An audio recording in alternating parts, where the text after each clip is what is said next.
The following is a presentation of TFNN. Time to talk about your health. Living a primal lifestyle. You know, we have Tom from Tampa on the phone. Hey, Tom. Good morning. It's bright and early now, huh? Hey, Paige. Good. Hi, How you guys doing, Nico? Doing great. Good. Hey, your newsletter's outstanding, man. I'm telling you, man, it is outstanding. And so is the Primal Edge. I love that stuff. I'd never be without it. I mean, I've been on it now 3-4 months, man. I mean, it's just, I can't get over how good I feel. Primal Edge is, people are raving about it. People who are trying it, they know because you can feel it. Would not be without it. Call now, toll free at 1-877-927-6648. Now your hosts, Nico de Haan and Paige Clarke. Good morning, I'm Nico de Haan, and welcome to Living a Primal Lifestyle, where we explore a return to a more balanced and natural wild world. To recover our natural health and regain our rights and freedoms. And I'm Paige Clarke. Good morning. And it's a beautiful morning in downtown St. Petersburg. It is 66 degrees and clear skies. So, Nice. This is nice weather. Although it's been pretty warm recently. It sure has, yeah. I had all the cold weather when I was in Austria. Yeah, I for the want to ask you holidays. about that. I want to remind people, first of all, please pick up our Health Signals newsletter. Got it here someplace. The latest one. Another Look one at coming out that. tomorrow. Oh, yeah. Cutie. The Nixon, which is the Dutch art of purposely doing nothing. I like that. And I think today is something that you really need to do this, just to sit. I mean, sometimes I even go outside and just sit for 15 minutes, and I have a compulsion to go back. I don't have my tablet with me. I don't have anything to read. You know, it's hard just to sit still like our ancestors used to do. Well, we have to disconnect to reconnect. Yeah. I think it's really true. And you can pick up our Primal Edge, our daily nutrition. It's a one-shot wonder. We like to think of it that way. It's nature's miracle molecule of fulvic and humic acid. Helps to get good stuff in. And the bad stuff out. Has everything you need there, except us. we're And here you now. can, and you can give us a call here in the studio if you're up and at it. 877-927-6648. So I wanted to catch up a little bit with you because you've been gone a little while, 6 Yeah. weeks. I don't even remember. But, About 6 weeks, I think. Yeah, something like that. So you went first to the Keys to do some work, right? Yeah, I can't remember. Did I have the braces yet? Yeah. Okay. Well, that's been a struggle. It's still a struggle to talk because it's beyond braces. It's really more of a whole jaw thing. So I have a lot of hardware in there. So thanks for putting up with me, guys, the way I'm talking. But I got a couple projects going. I'm doing some renovations, and we did go to Austria and Hungary. And how was it there? For holidays. It was beautiful. Yeah. And one of the things I realized, I know probably people are kind of over the holidays, but one of the things that amazed me was that the Christmas decorations, you never saw a single artificial one. Everything was actually, the cities, poles were wrapped in evergreens, and they weren't artificial. They were real ones. They might have some lights in them, but they were just beautiful. And the weather was nice. We had good weather. Yeah, and I think when you talk about, of course, in America now, very few people have real trees anymore. There's quite a few that still do, but I know we moved away from real trees because it's just a mess, and it's so much easier to get, the tree with the lights on it already. You put it up and it's done. But there are some nice traditions that I remember as a kid helping decorate trees and things like that we don't seem to do anymore. Well, that's an interesting thing, and I know we're way past it, but the tree was a real central part of the Christmas project. Going out to find and one. we have turned it into like this sideline thing, and I think maybe some traditional cultures value that, the evergreen, and bringing the tree in, it represented a kind of eternal life and lighting up your Christmas tree. The whole tradition the tree was always at that time of year, but not necessarily a Christian symbol of any kind. The tree itself was a symbol of life. The tree itself with the lights on it were depicting things that our ancestors used to do with magic mushrooms and things like Exactly, and lighting up your Christmas tree, which is your pine cone, which is your pineal gland right there. So. Yeah, so there's really an interesting history behind some of these traditions that we still do, but we do them for different reasons today.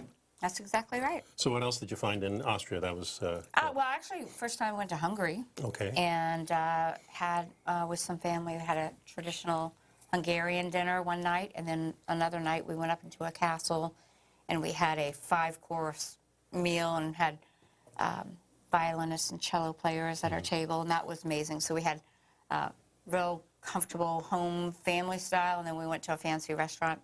You know, great shopping. Now, Hungary hiking. is a country. Oh, that was a good thing, hiking.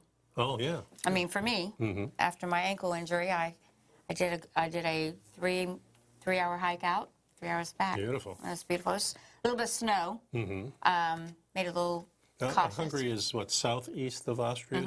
Yeah. Yeah. It was about, well, we went to Vienna. We went from Salzburg to Vienna and then to Hungary. Okay. Very nice. It was great. Have you been to Vienna Well, it's good to be before? back, though. Have you been to Vienna Yes, before? I've been to Vienna before, and I love Vienna. It's a beautiful city. I hear it is, yeah. And, So then after you came back... oh, I know what I wanted to tell you about both Salzburg and Vienna. What I love about them is the city seems to go on, but all the buildings are only 5 stories high. Oh. It's almost like way back, and these are old buildings. They had, they had a zoning code of 5 stories, and it's really rather remarkable to look at. You know, no towering skyscrapers. Right, yeah. That would change the landscape completely. Yeah, it's really beautiful. Yeah. And then you came back. Did you have Christmas here Yeah, at all? I got back for Christmas. Okay. Yeah, and then just having a lot of stuff to do with this. Yeah, you with went the to job. Memphis. So. And but it's good to be back. Oh, it's good to be, for me, it's great because, struggling through those last few shows. Oh, I think you do a great job. Oh, well, it's all right. It's just- and it's a challenge for me, too, because I'm not the greatest speaker when I'm reading and trying to figure out things. And the one time I thought you were back, I really didn't prepare like I normally prepared. So I'm going, so it was more anxiety on my part. But, what we're here for is really to try to dig up the past so we can see into the future. That's what we've always done. I wanted to start today, even though we have only a couple of minutes, with this, with all the fires that go on in the United States, especially in California, and now, of course, we're having this in Australia. But the indigenous people, the Aboriginal people, had a deep knowledge of the land, and they studied and they figured out how to stop these fires. They can actually take a blade of grass and tell you how it's going to burn. Really? And different grasses burn at different rates. And what the indigenous people did in Australia, and also they did this, I remember, in California, especially in these pristine areas like Yosemite, the American Indians used to do these small brush fires. They used to clean the areas. Well, there you go. If we would just turn back and pay attention to what... And we do some of this. Yeah. But what happens in governments, and Australia just recently went through a big change too, and they cut back. And so for the past decade, they've been cutting back on this type of thing. Same thing in California. No, definitely. Yeah. The funding was there for them to do the proper work. But it wasn't released. But, well... No, they held back the funding. That's what happened in both places. And it's been happening over the last 5 to 10 years in both areas. In California, they just they don't have as much money as they used to, and people like to cut back to fund other things. I mean, it's only natural. So I think we need to go back to this type of thing so we can protect our lands. I mean, usually where these things burn, there's also animals. So not only are we ruining the landscape for the plants, but they're also killing the animals, which a lot of them we eat. And of course, there goes our food chain in a sense. There you go. It has multiple effects. But, well, we'll be right back after this break. Stick around, folks.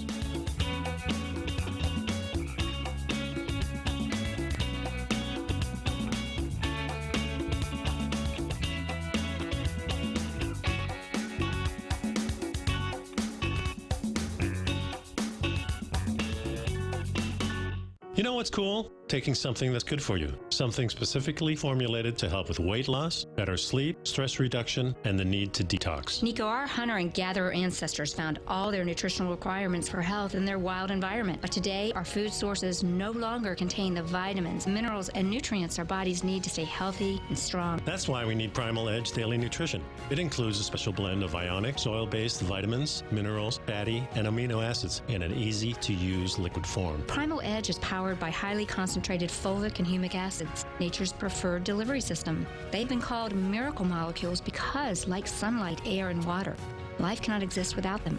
That's right, Paige. They ensure we receive all the nutrition we need to be healthy and thrive. We take it every morning. Primal Edge, formulated and approved by Nico and Paige of Living a Primal Lifestyle. Buy it today for just $89. Click on the Primal Edge banner on the front page of TFNN.com. TFNN is excited about our new software charting program, The Art of Timing the Trade Charts. In collaboration with Tom O'Brien and using his best-selling book, The Art of Timing the Trade, Your Ultimate Trading Mastery System, David White has programmed an outstanding piece of software that will complement any trader's methodology. Using this first-of-its-kind program, The Art of Timing the Trade Charts allows you to scan thousands of stocks for Fibonacci formation setups, including Gartleys, ABCs, butterflies, and much more. The Art of Timing the Trade Charts is designed to help you when scouring the markets for stocks just beginning to form the trading patterns that many investors spend days, weeks, or even months searching to find. And right now, we're offering licenses available at only $79 a month. We are so confident that you're going to love this new charting software that will even give you a 30-day unconditional money-back guarantee. Don't miss out on this incredible new piece of software. Get your copy of The Art of Timing the Trade Charts today by visiting TFNN.com.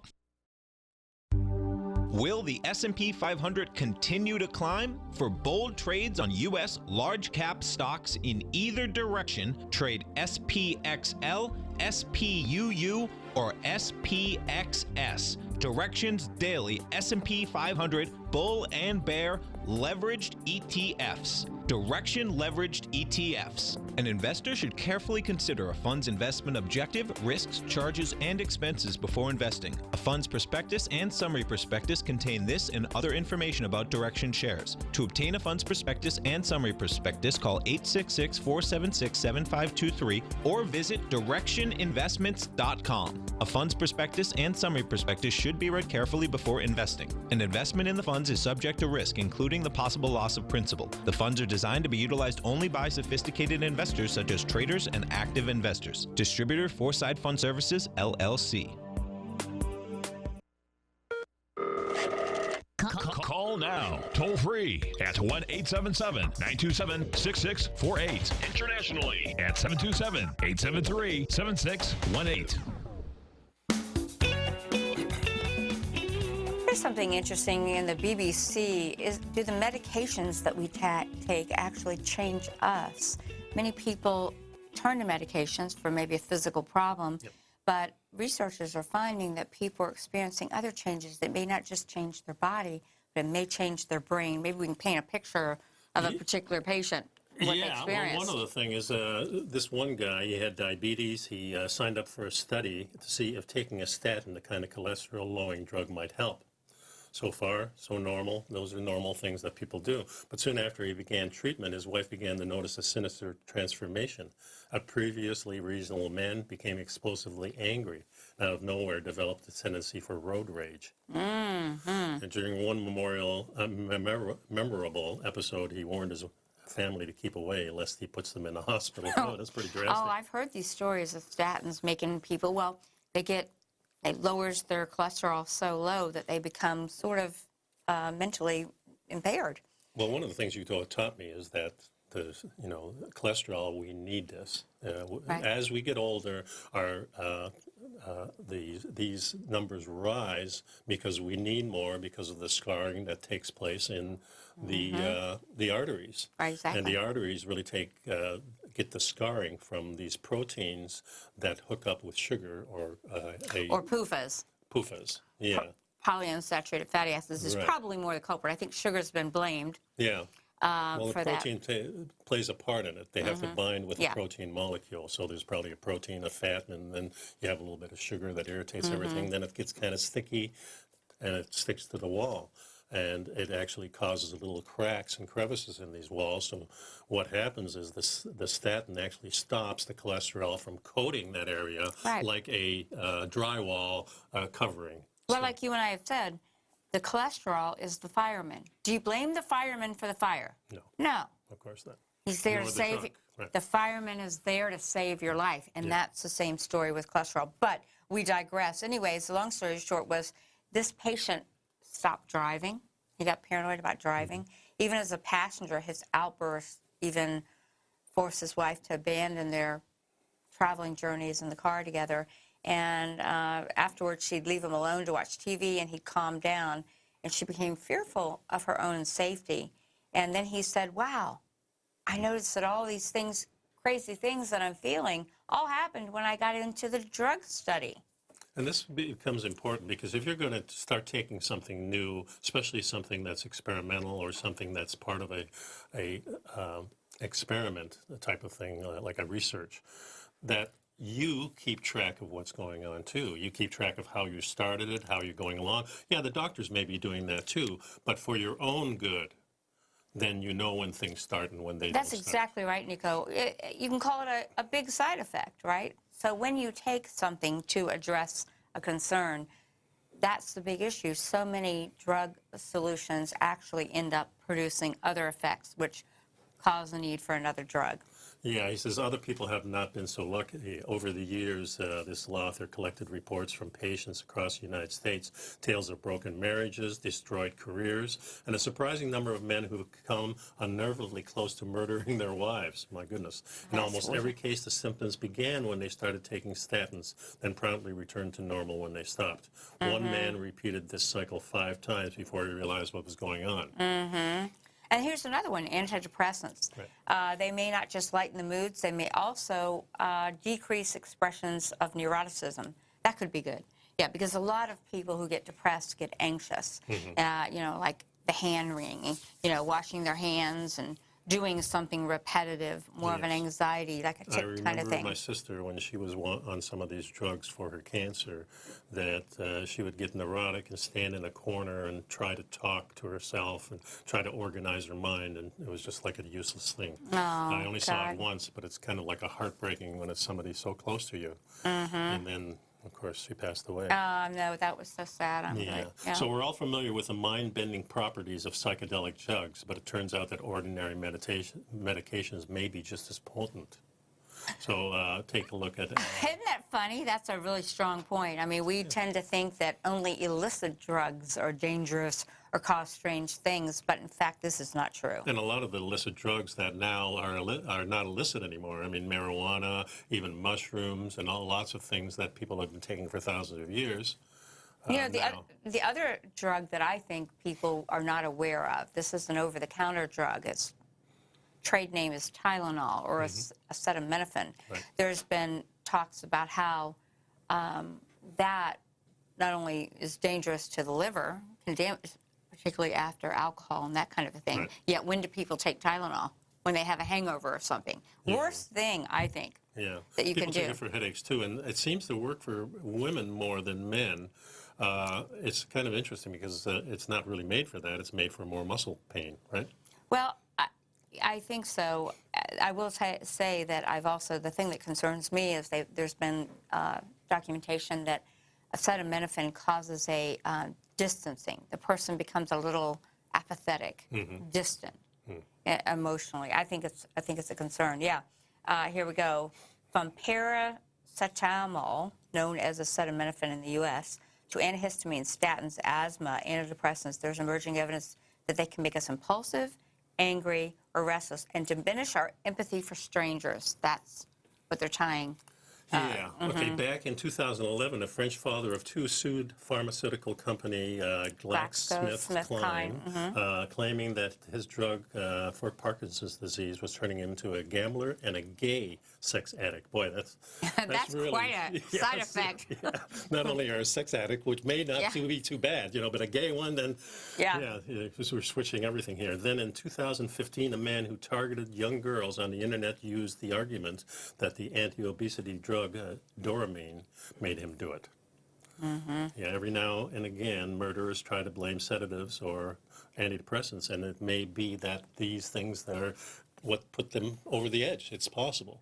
Yeah. If you go down that rabbit hole of investigating all the mass murderers, especially these school types of shootings, you find out the kid is usually on some antidepressant or, you know, some kind of drug to change his behavior in some way because he was too fidgety or whatever. Well, this is amazing. In the U.S., more than 49,000 tons of paracetamol, which is the acetaminophen, well, I don't know why they all have to have so many names, or Tylenol, is consumed every year. 49,000 tons. That's equivalent of 298 pills per person. An average American consuming $1,200 worth of prescription medications over the same period. So this is what they're saying, that the average American is consuming these types of drugs, about $1,200 worth every year. Yeah, it's quite shocking, actually. Yeah.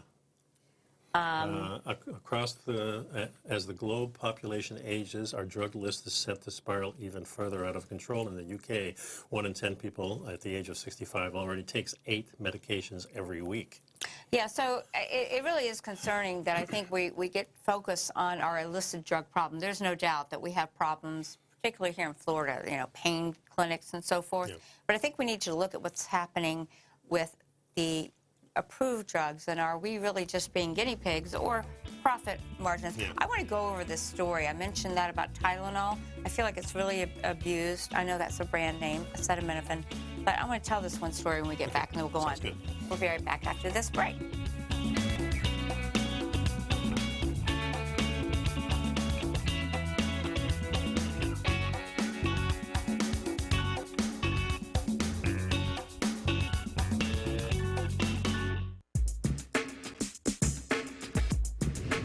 We'd like to tell you about the personal training studio that Nico is the owner and president of, Performance Training. Since 1998, Nico has trained individuals and groups to improve their health both mentally and physically.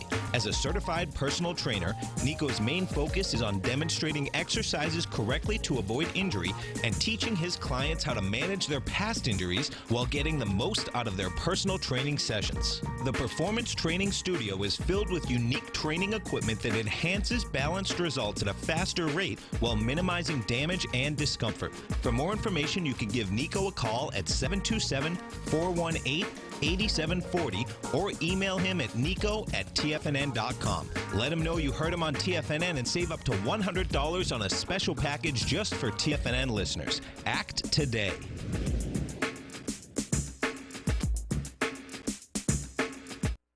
If you're not currently using the TAS Profile Scanner when looking at setting up your trading opportunities, then your arsenal is short a mighty weapon.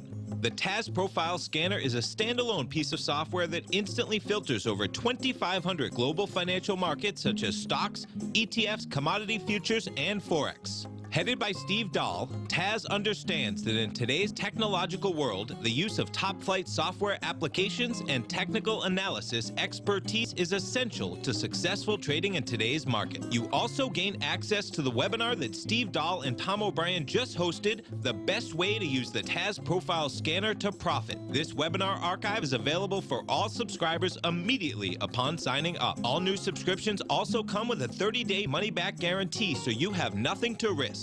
Start your subscription by visiting the front page of TFNN.com today, and you'll find the TAS Profile Scanner under the Services tab.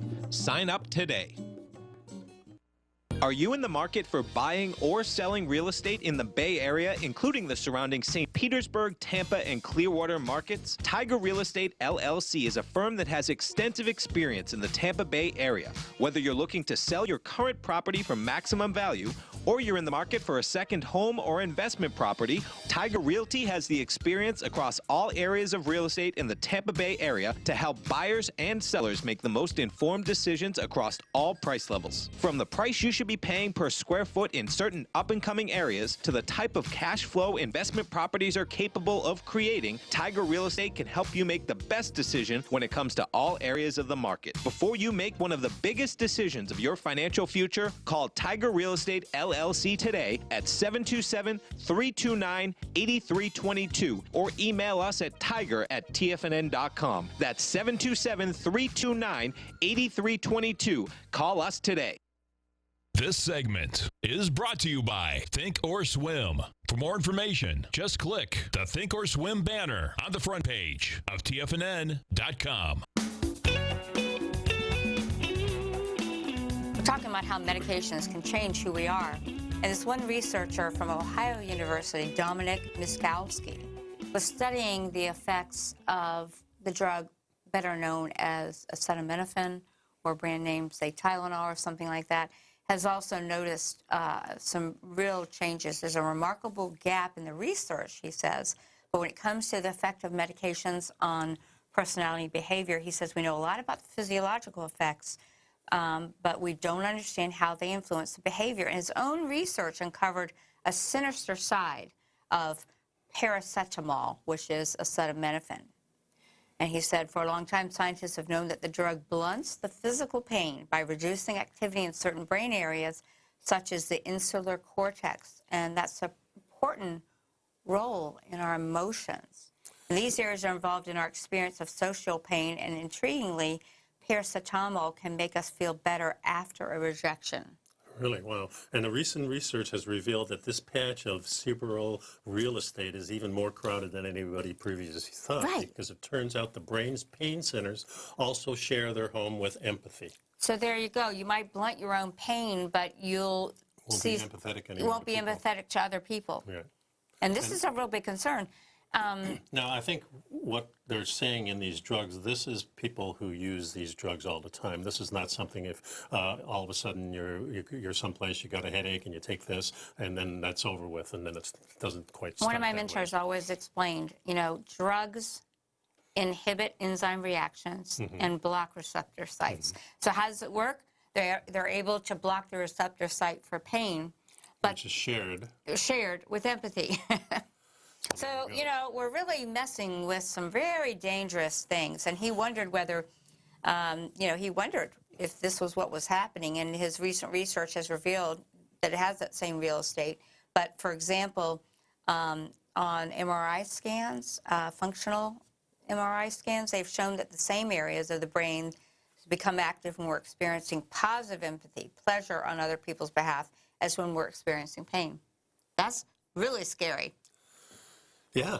So if they become active, when we're experiencing positive empathy, pleasure on other people's behalf, as when we're experiencing pain. It's almost like mixed up. Together with colleagues from the Ohio State University and Ohio University, recruited some students and split them into two groups. One received the standard 1,000 milligram dose of acetaminophen, while the other were given a placebo. Then they asked to read scenarios about uplifting experience and what had happened to other people, such as the good fortune of Alex, who finally plucked up the courage to ask a girl for a date. And she said yes.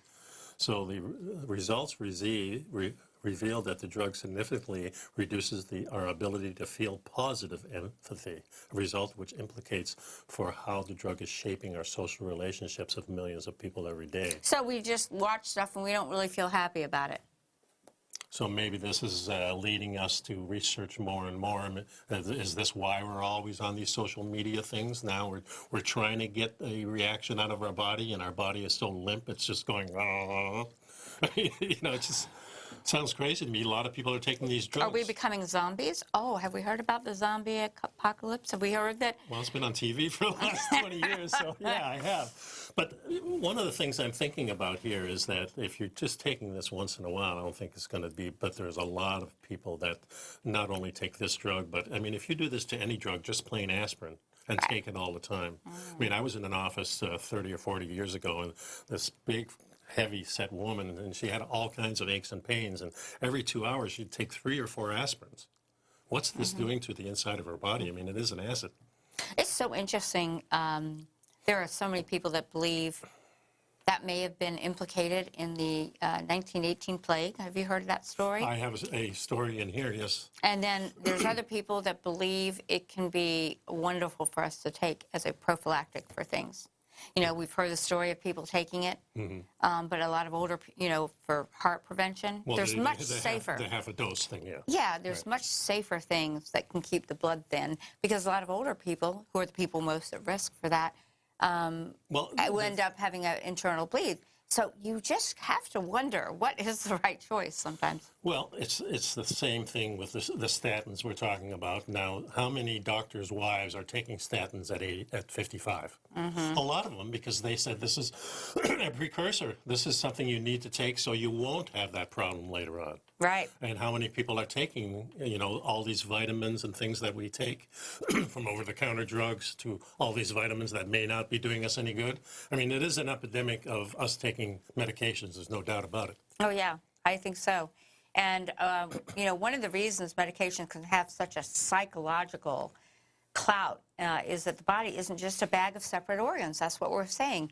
When you block a receptor site for the one thing, you're going to impact how that receptor site, it's going to block other receptor sites and not allow certain enzyme reactions to happen, and we can have unexpected consequences. Even, Paige, even if it didn't do that, do you constantly want your pain receptors to be dull? Then if you really need them for signaling. That's a really good point. So, there's that double thing again. Getting back to the statins, which I believe is overall, although a very profitable drug for the drug companies because it fixes numbers, I don't think it fixes people, and I don't think it helps the original, the problem. There are some side effects. I think statins, why they're testing it in the beginning, they said for diabetes, is does an inflammation lower improve diabetes? Is diabetes yet just another disease of inflammation? I think we can say that many of the diseases, chronic diseases, have their roots in inflammation, and they do know statin lowers an inflammation number. But what are the consequences? And they were talking about how many statins have reports of severe psychological changes from the use of the statins. And, they're going to continue to look at how these impact people's lives. Yeah, one reason medications can have such psychological clouds is that the body isn't just a bag of separate organs awash with chemicals and well-defined roles. Instead, it's a network in which many different processes are linked. Yep. And for example, scientists have known for a long time that medication used to treat asthma is sometimes associated with behavioral changes, such an increase in hyperactivity, the development of ADD. More recent research uncovered a mysterious connection between the two disorders themselves, having one increased the risk of having the other by 45 to 53%, and nobody knows why. But one reason is that the asthma medication brings on ADD by alerting levels of serotonin or inflammatory chemicals. You rob Peter to pay Paul. You fix one thing to have another thing be broken, and that's the snowball effect of getting into the pharmaceutical solutions. We like to help people find natural solutions that can help the body do what it was designed to do. Well, one of the questions I always have now, if you're having a headache, yeah, okay, that's fine. But now if the headache comes on a periodic basis, on a regular type of basis, you've got to start looking at what you're eating, maybe what you're doing, what's the situation or the environment. you're in, or the environment, exactly. Yeah. So you need to, when you have these things, it's a good idea, what doctors used to tell people to do. Start keeping track of what you're doing before these things happen. So start taking a log of what you're eating, the activity that you're taking place, and then when the headache or whatever comes up, you maybe have some kind of source material to work from. Exactly. Good point. We're going to take a short break. Stick with us. Pick up the Primal Edge. Get the Health Signals newsletter. Stay in the news with us. Be right back.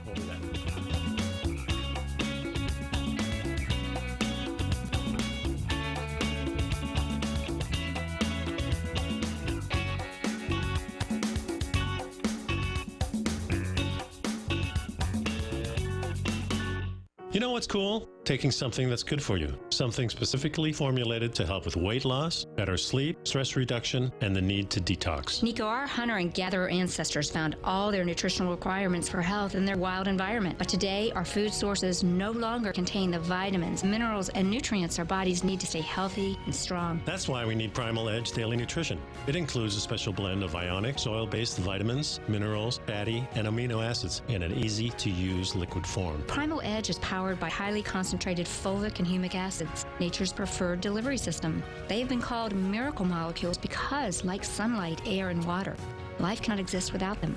That's right, Paige. They ensure we receive all the nutrition we need to be healthy and thrive. We take it every morning. Primal Edge, formulated and approved by Nico and Paige of Living a Primal Lifestyle. Buy it today for just $89. Click on the Primal Edge banner on the front page of TFNN.com.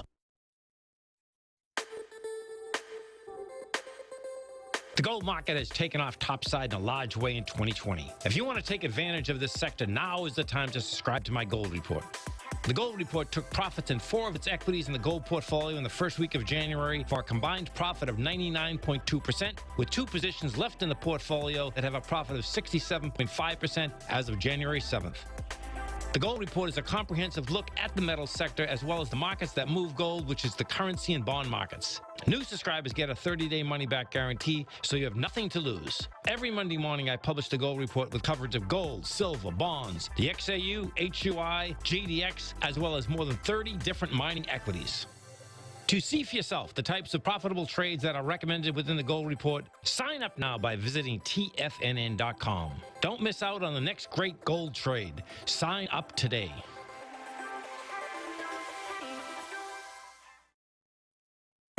David White's newsletter, The Technology Insider, is focused like a laser on finding the next big things in technology. If you had invested only $10,000 in Microsoft in 1986, you'd have been a millionaire by 2000. Disruptive technology like Microsoft's is the key to these massive long-term profits, and the Tech Insider is the vehicle from TFNN to capitalize on these opportunities. This is the go-to newsletter that identifies, monitors, and profits on mostly little-known cutting-edge companies with great long-term prospects. David's experience is as an inventor of Emmy-winning animation products for TV and Hollywood that propelled a company public. Match that with 14 years as a full-time trader, and he's uniquely qualified to guide you through the light-speed world of ever-evolving high-tech. If you're ready to ride the next big technology bull market for less than $40 per month, log on to TFNN.com and get your 2-week free trial to the Technology Insider. Get in on the ground floor of the next big thing today. Don't forget, you can listen to TFNN live on your mobile device 24 hours per day. Go to TFNN.com, then hit Watch Tiger TV. That's TFNN.com, then hit Watch Tiger TV for the latest market information. We have to wonder if the drugs and medications that we are told to take to help us are actually a friend or a foe. And I mentioned that there were some implications of aspirin in the 1918 Spanish flu epidemic that killed millions of people.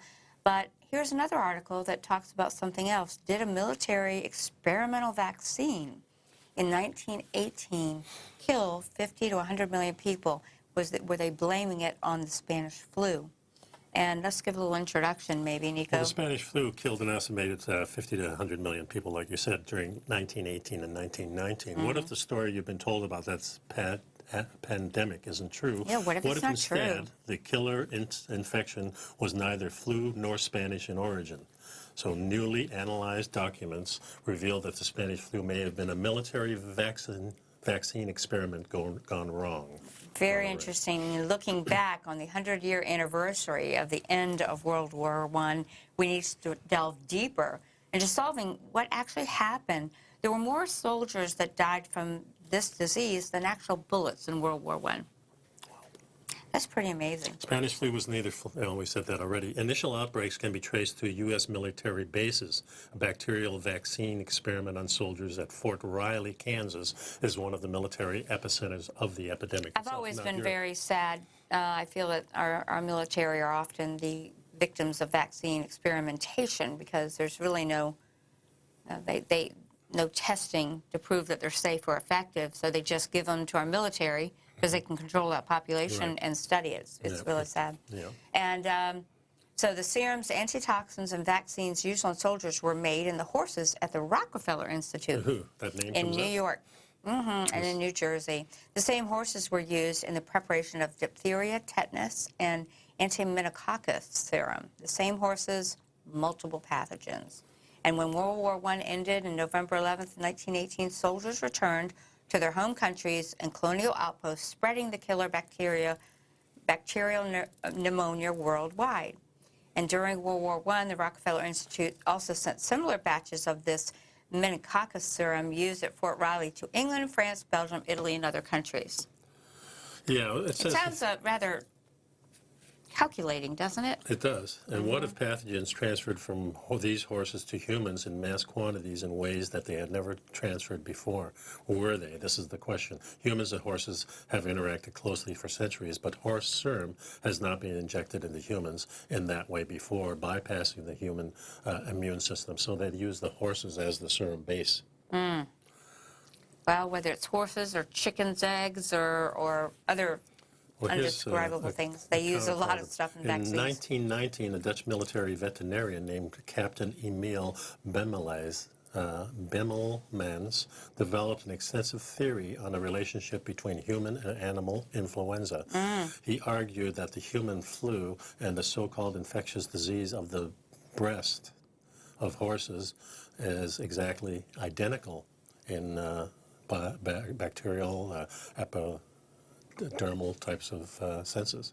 So the Spanish flu and the army horse is what the historians and biologists can learn from the history of this. So this guy has a book out, The Spanish Flu and the Army Horses. So this has been talked about for quite a while before. I've really never delved into it this much before. But in 1969 paper, Kansas State University veterinarian compiled a list of diseases which were very similar or identical in human and various other species. Among these diseases, identical and very familiar in human and horses, the pulmonary emphysema, which targets the young lungs. And of course, that's the Spanish flu. And that's really what it was. It was the fluid in the lungs strangled the human victims of the Spanish flu. You know, there is a highly contagious horse respiratory infection called strangles, or also known as distemper. If this disease can kill horses, what would it do to human lungs if it was introduced into humans via injection and therefore bypassing the immune system on a mass scale? Yeah. And that's one of the dangerous things about vaccines. When we inject something, the immune system, it goes directly to the bloodstream, and the immune system is not involved in its identification. And that's the important part. If it's not identified, then you're really shooting blanks in a sense, I think. So again, did the Streptococcus equi contaminate the serums and vaccines made in horses produced at the Rockefeller Institute, and they were injected into soldiers in a vaccine experiment? Question mark. And was the Streptococcus equi in the medical serums given to the soldiers as treatment?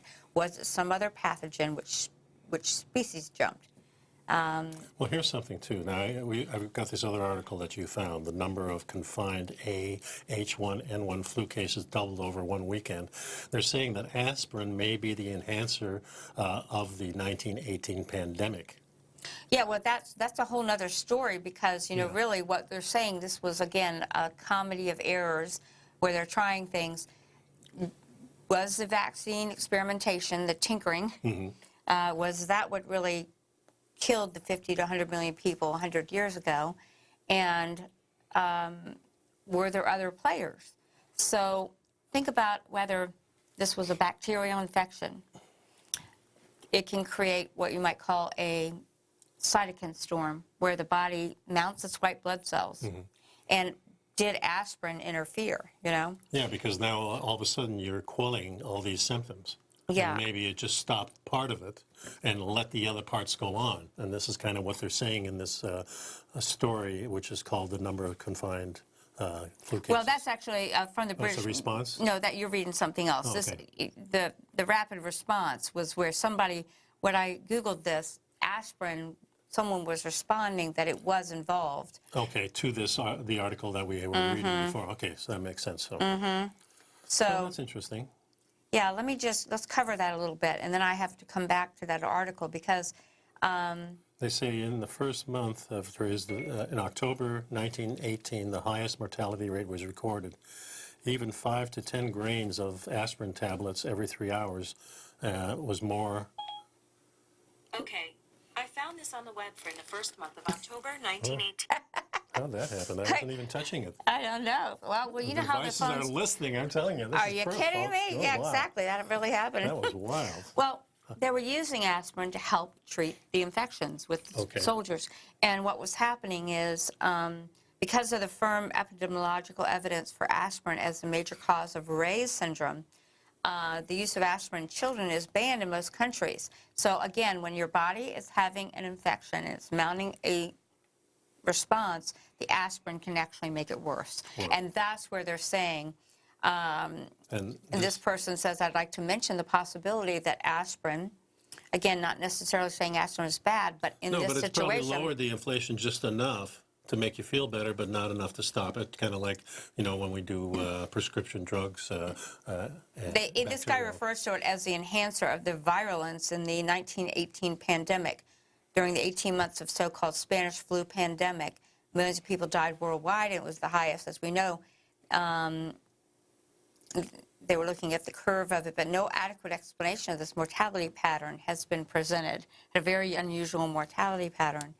And so the use of, in foreign countries, of the salts of quinine, it used to be quinine water they'd use, you know, and aspirin have been most generally used during these acute attacks, but the aspirin apparently had a lot of relief in the symptoms, but caused, in that particular epidemic, a cytokine storm, and was attributed to a lot of the death. We'll be right back, folks.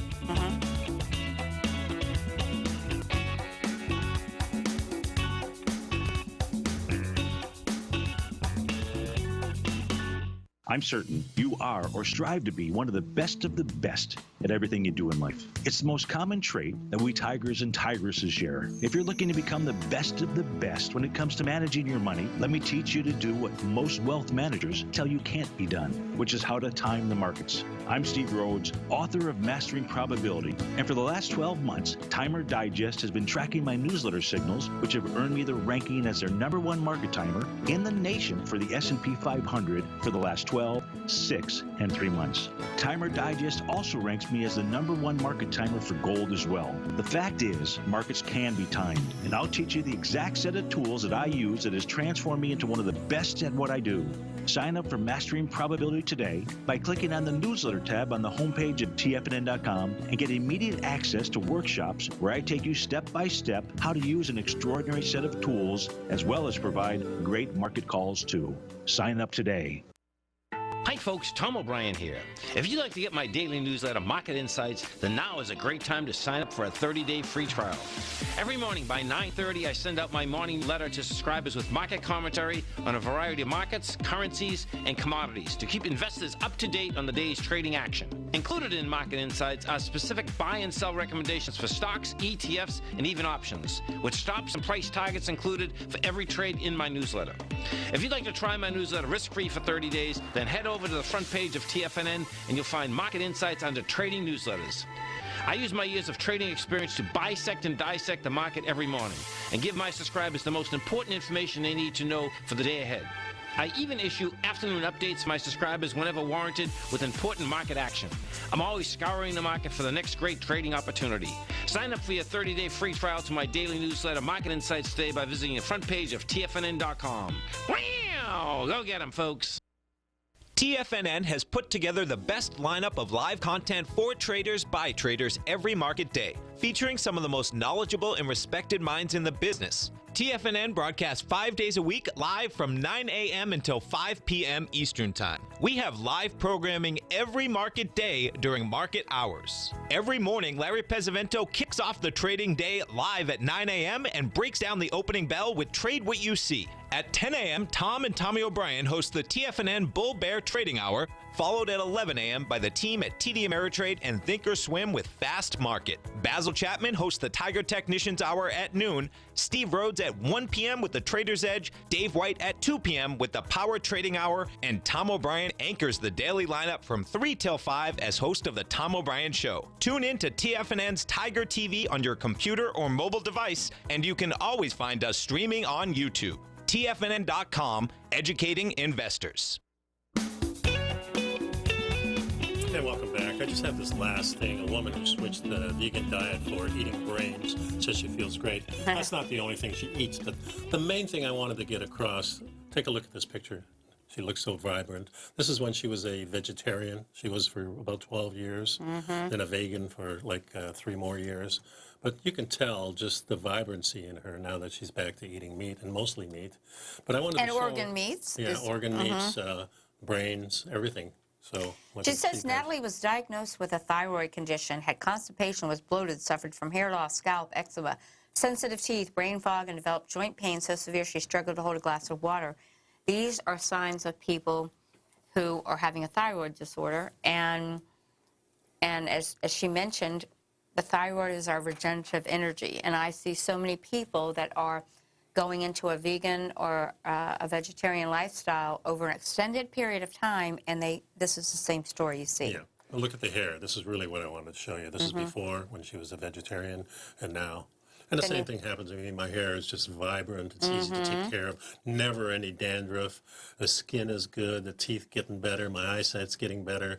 So, you know, you got to eat clean. That's the first message. And whether you eat vegetables or you eat meat, I don't think it matters that much as long as you're used to doing it and your ancestors have been doing it. Eat clean, and I think that's the real message here. Now, let's just highlight what her diet does consist of: the raw meat, again, the meat with enzymes intact, including lamb brains, and raw steak, lamb, kidney, beef, liver, and marrow. Yeah, and I wouldn't go the raw myself, but everybody's a little bit different. And it's working for her. I just wanted people to realize that there's many ways of getting healthy, but it all starts with clean food. Know where your food comes from. Closer to wild, the better. And probably more of a variety. Perhaps. I think maybe we've got a lot of divide, like we have politically in our country, but we also have a lot of divide in the food world. Yeah. You know, being vegan or being vegetarian or being keto and carnivore, and it may very well be that the old saying of moderation is best, maybe having some mix of things. My philosophy is that the meat's just easier. Now, Yeah. you can do it with vegetables, but then you got to ferment and dry, cook them many times. There's a lot of things involved. Our ancestors did it successfully. And we got to pay attention to our ancestors. They have a lot to tell us. Thanks for sticking around. See you next week, folks. Bye-bye. I know.